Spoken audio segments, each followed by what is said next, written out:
Hello everyone and welcome back to the Doctor's Garage here on YouTube. So today I'm in my Land Rover Defender 90 and today I'm going to be fitting a brand new part to my Defender. Now this part is something I bought at one of the Land Rover shows last year, never got around to fitting it, but it's something that I've heard quite a lot about, wanted to fit for quite a long time, and a lot of people who have fitted them said, firstly, it's a relatively easy job, which is great news for me, and also it makes a big difference to the driving experience of your Defender. Now for me, I've had quite a few things done to my Defender to make it drive better. I've had new upgraded shocks, so I've got Fox shocks all round. I've got Alive comfort springs at normal riding height on my Defender at the moment. And I've also, what else have I done comfort wise? I've also had a remap. It's got a stage 2 remap as well. So not comfort really, but stage 2 remap to make it a bit quicker, make it a bit more enjoyable to drive and just keep up with traffic really much better. So those are the things I've done to kind of destroy all of that hard work. I've then got mud terrain tires on it as well, which, so what I'm going to be fitting today is something called a Slickshift. So a Slickshift, this one is from SynchroGearboxes. I bought it from their stand at their show, like I say, a year ago. A Slickshift basically helps your gear lever locate the gears much quicker. So the problem with the Defender, and it's not a massive issue with the Defender, I don't think personally, but you can't find the gears quite as easily as maybe you can in a normal car. And so sometimes you kind of are trying to look for a gear, let's say. And I'll be honest, if you're driving a normal car and you get in a Defender, yes, you'll notice it's a big problem.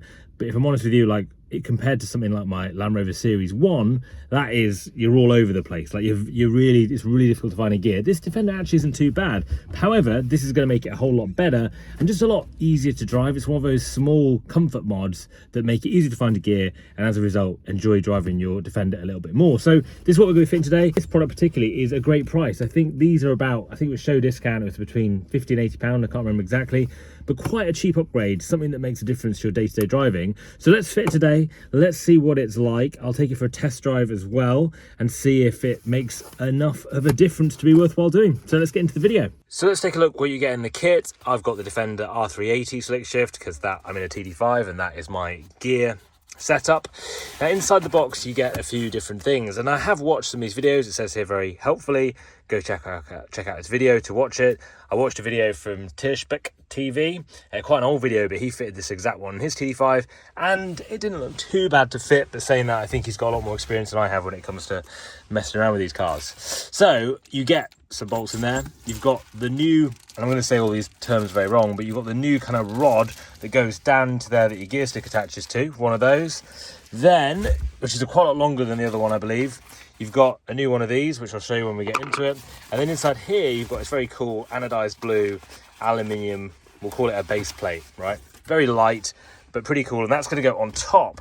Well, that's a spacer actually that goes underneath the gear stick components that we'll put together. So they're the components you get. So quite simple set of bits. Doesn't necessarily mean that's going to be as simple to fit, but that's what we've got and that's what we're going to be fitting today. The first thing to do is to take all of this gaiter off the sticks and the tunnel area, so that all just lifts up. Now this, I fitted all this. This is an Exmore trim leather gaiter. A lot of you ask me about that, but it's just an Exmore trim one. It came with all the carpeting as well that I've put in the front of my Defender. So yeah, it looks really nice and fits perfectly. So what you're meant to do is lift this up, and I think what I'm going to do to start with actually is take these off. So with these off my Defender, and I've got a bit of a love-hate thing with these aluminium gear knobs. I'm not really sure if they're a good thing or not, to be honest. I don't know if they look good or not. I got these originally when I bought my Defender, looked very different to what it looks now, and I've kept them ever since. And to be honest, I think they're all right. I think they suit the Defender okay, but I'm hoping to suggestions on what else I might use. So this looks like it will all just come straight off. Brilliant. And I've zip tied that on there when I fitted that. So there you can see, well, you can see actually down onto the road there, which is good. No wonder it's so noisy in here. So some people do fit a bit of foam actually over that before you take the kind of leather gaiter on. But saying that, the extra one was quite good. It is quite padded in there, so it's not too bad. So this is what we're going to be doing to start with. What we need to do is take this nut off here, take all that off, and then get into this rubber boot. And it's under there where we want to start putting our new components. So this nut can come straight off. Try not to drop it through the Defender, and then that comes off. Great. So you can see now there's little splines on the top of there. That is the same as what our new component was in the box, and that's what we're going to be replacing. So I'm going to take this rubber boot off now somehow, and then we'll go look under there and see what's under there too. So my Defender had this little rubber boot over this, which has been quite difficult to remove. I haven't seen it on many of the videos, but obviously this Defender had this fitted. It's great because it protects it all. It looks quite nice and clean under there from what I've seen of other videos, but it's a bit of a nightmare to get off, but we've done that anyway. So now we're looking at what we want to be doing next. So what I've heard is you've got to take off this nut, and then you've got to flick the springs off, and then what we can do then is look at putting that spacer underneath. So that spring is now flicked off, and I'm doing the same on this side. So once the springs are flicked off, now we've got to take this off. So I've taken that screw out, taken the springs off. Now there is a spring. I remember on a video someone saying there's a spring in the middle. See where that hole is?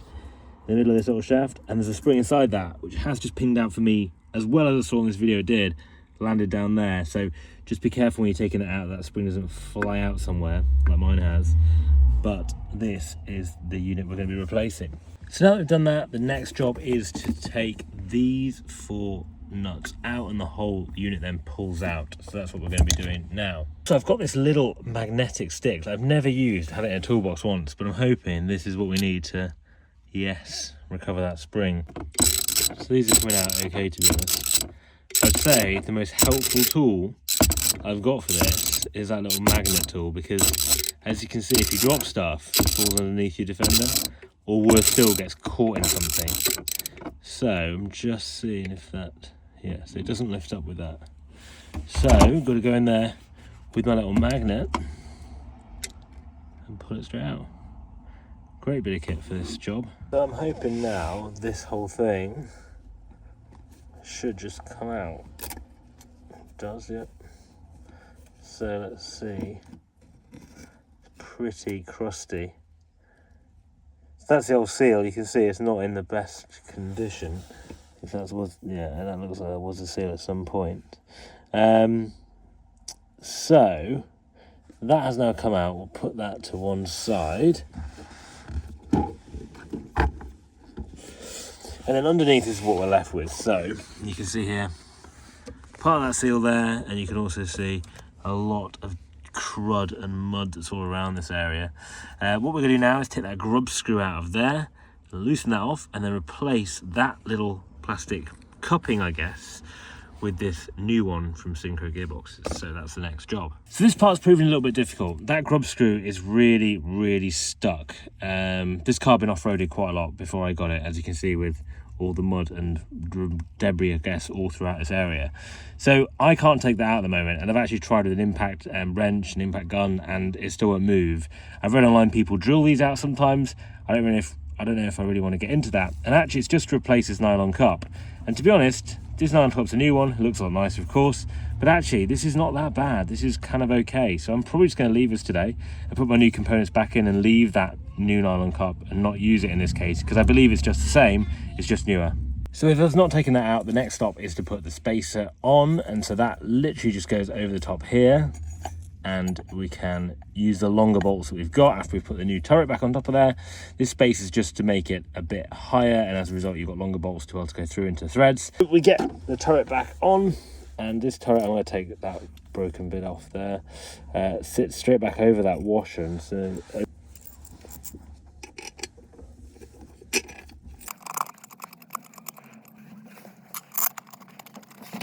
so here is the old pin versus the new pin. You can see quite a lot longer, and we're going to be putting the new pin in now. Important to note at this point, that pin, the spring, sorry, that came out goes into the pin and it drops in like this. So I've put that back in now. I've just pulled those springs back on top of there, and I put the little retaining nut in there, and it's now in place. You can see it's a little bit loose, which is something we'll tighten up in a minute. So I can get the gear stick back on those splines, and let's give it a go. That feels really much tighter than before, but there's that little bit of play there, you can see. And so what we can do now is, if you see where the springs are, you can drop these nuts, and as a result it will tighten the springs onto the pin, and it won't shake then and rattle around in neutral, so it'll make it tighter. But it feels already much more race car-esque rather than Defender.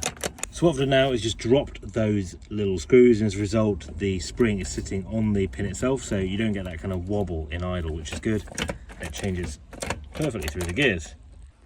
So now just put things back together, put the nuts on and get all the gaiters back on, and then go for a test drive. So that is the boot back on, got to put the final gaiter on, and then we are ready to go. Gear lever all assembled or reassembled, seems to work really quite well.